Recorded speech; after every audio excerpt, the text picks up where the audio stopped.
Assalamualaikum warahmatullahi wabarakatuh.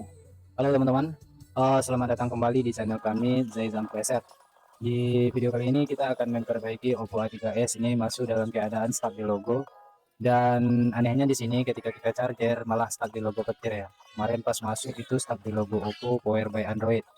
Namun kini kita charger tidak, malah di stuck di logo petir ya, tidak ada indikasi pengisian daya sama sekali. Jadi untuk memperbaiki kerusakan ini kita akan coba perbaiki handphone ini. Jangan lupa teman-teman tonton video ini sampai akhir agar tidak melewatkan bagian-bagian penting dalam proses perbaikannya. Langsung saja kita akan masuk ke proses perbaikan ya teman-teman, silahkan simak video ini hingga akhir. Dan di sini tadi setelah kita tekan power dan malah masih saja dia stuck di logo petir ya teman-teman, tidak ada perubahan. Dan nanti kita coba dengan kombinasi tombol apakah ada perubahan atau tidak ya teman-teman. Oke, kita coba kombinasi tombol power dan tombol volume bawah, apakah ada perubahan di sini. Oh, ternyata juga tidak ada perubahannya teman-teman. Padahal kemarin masuk itu stuck di logo Oppo Power by Android ya teman-teman. Namun di sini juga tidak ada perubahan sama sekali. Di sini saya coba tekan 3 tombol, kombinasi 3 tombol, namun juga tidak ada respon sama sekali. Hanya ada logo petir ya. Dan meskipun itu sudah kita lepas chargernya tadi, handphone tetap saja stuck di logo petir. Coba kita akan lepaskan penutup belakang terlebih dahulu dan kita akan cek ya. Kita lepaskan baterai terlebih dahulu, nanti kita akan tekan power.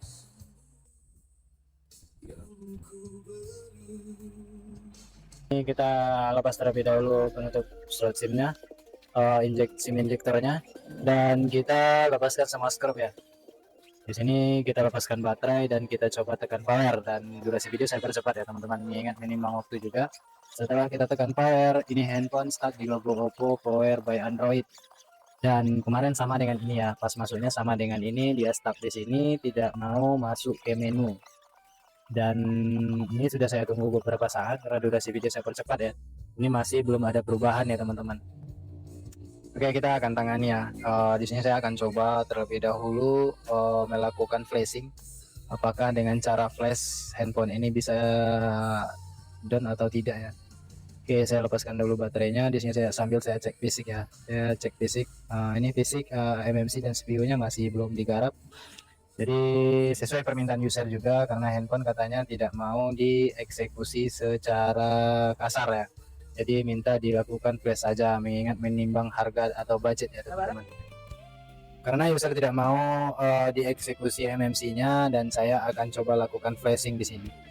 Dan ini saya buka tampilan PC dan saya akan jalankan unlock tool. Kebetulan di sini ini sudah saya buka unlock toolnya, masih proses login untuk masuk ke unlock tool, dan kita cek terlebih dahulu apakah handphone ini masih terbaca di unlock tool atau tidak ya teman-teman. Jadi kita akan cek nantinya setelah unlock tool ini terbuka. Nah, ini dia unlock tool terbuka. Dan untuk chipset Oppo A3s itu berchipsetkan Qualcomm. Kita masuk ke chipset Qualcomm ya teman-teman. Nanti kita pilih tipenya Oppo A3s.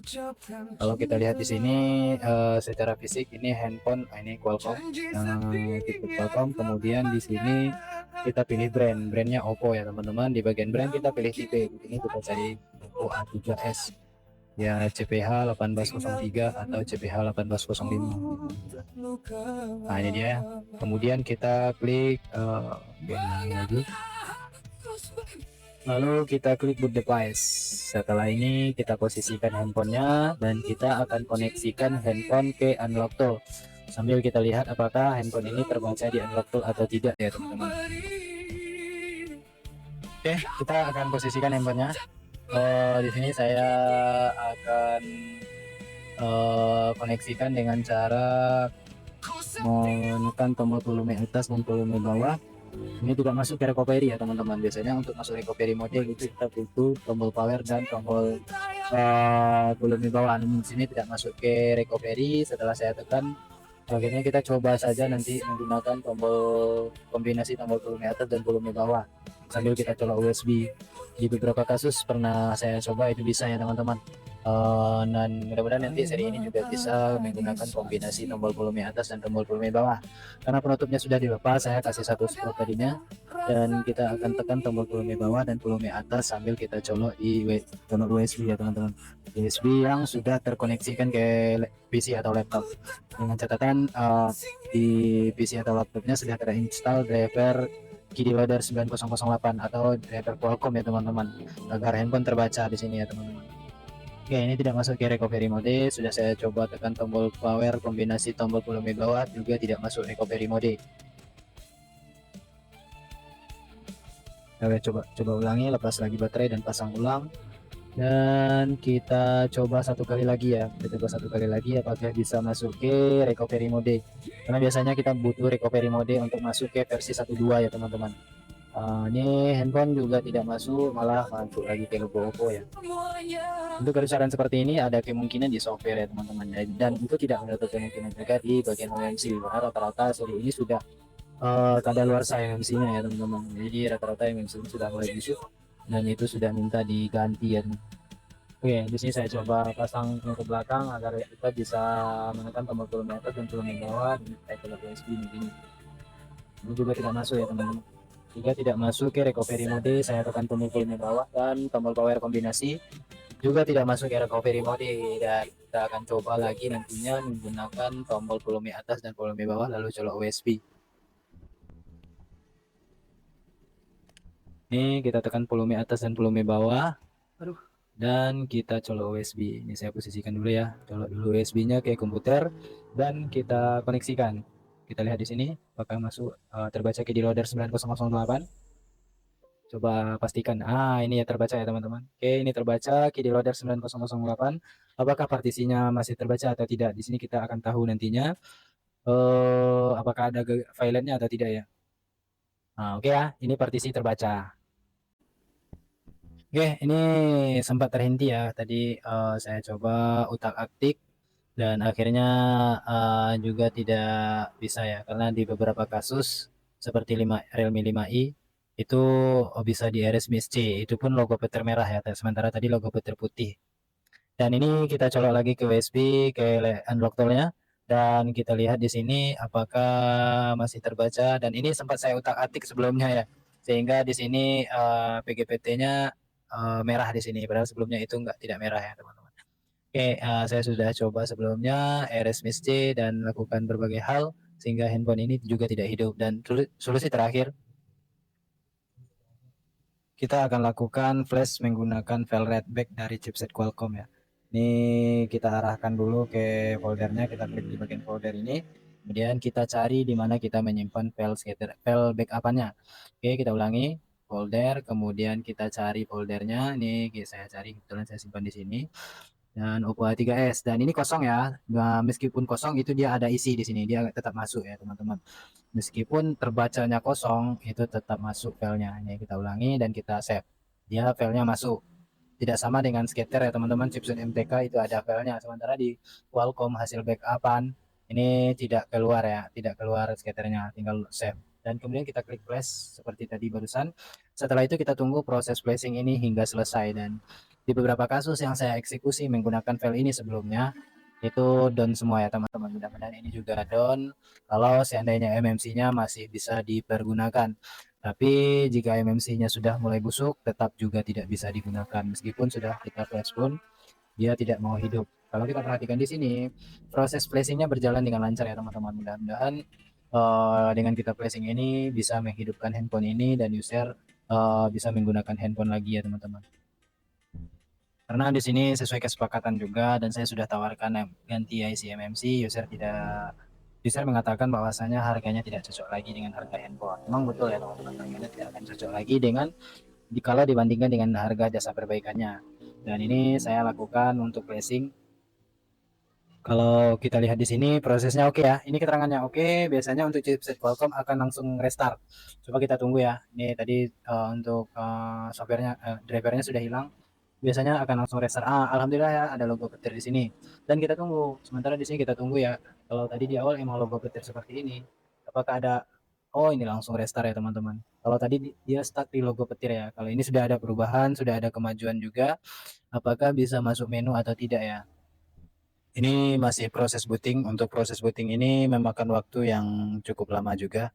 Ini kurang lebih 5 hingga 10 menitan lah hingga handphone masuk ke penyetingan bahasa. Teman-teman bisa tunggu hingga proses booting ini selesai terlebih dahulu, nanti kita setting. Nah, dan ini sudah masuk ke penyetingan bahasa dan kita akan bypass di sini karena handphone kelok FRP biasanya. Untuk seri ini kita bisa gunakan WMB.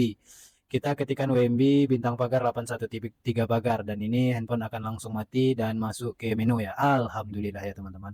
Ini handphone sudah masuk menu dan kita cek di sini IMEI-nya. Untuk IMEI angka 0 ya teman-teman. IMEI angka 0. Coba kita cek satu kali lagi bintang pagar 06 pagar.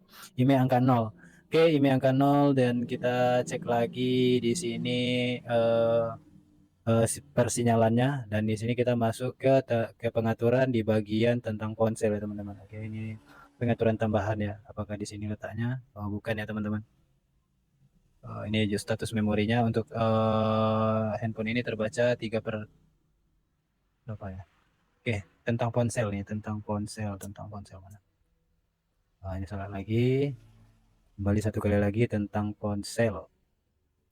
Ini dia di bagian tentang ponsel ini dan kita cek di pita dasar verse-nya. Ini ada ya teman-teman dan versi kernel ada juga dan handphone tidak ungknon. Oke, untuk tahap selanjutnya kita bisa coba tes dulu jaringannya dan harusnya kalau memang mengembalikan IMEI awalnya harus ada backupan EFS ya teman-teman. Kebetulan saya di sini tidak ada backupan EFS-nya.